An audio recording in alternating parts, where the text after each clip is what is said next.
হজরত ঈসা আলাইহিসসালাম একজন বিশাল মর্যাদার নবী।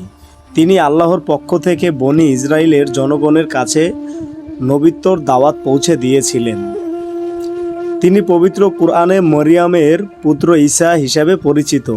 তার জন্ম এক অলৌকিক ঘটনা ছিল, যেখানে মরিয়ম আলাইহিসসালাম পাপবিহীন অবস্থায় কুরআনের নিয়ম অনুযায়ী নিজের গর্ভে ঈসা নবীকে ধারণ করেন। কোনো মানুষের স্পর্শ ছাড়াই আল্লাহর বিশেষ ইচ্ছায় ঈসা আলাইহিসসালামের জন্ম হয়।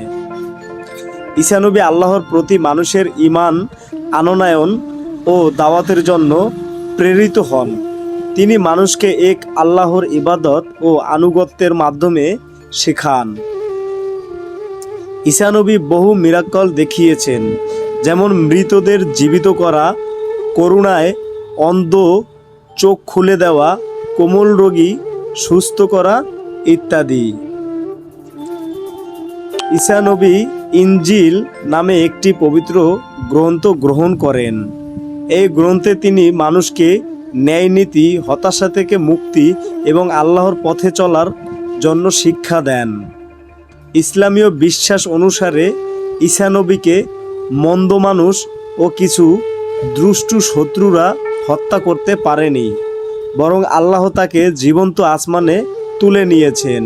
হজরত ঈসা আবার মিশরের শেষ দিনে কিয়ামতের আগে পৃথিবীতে ফিরে আসবেন এবং দাজ্জাল সহ বড় জাহান্নামের বিরুদ্ধে যুদ্ধ করবেন।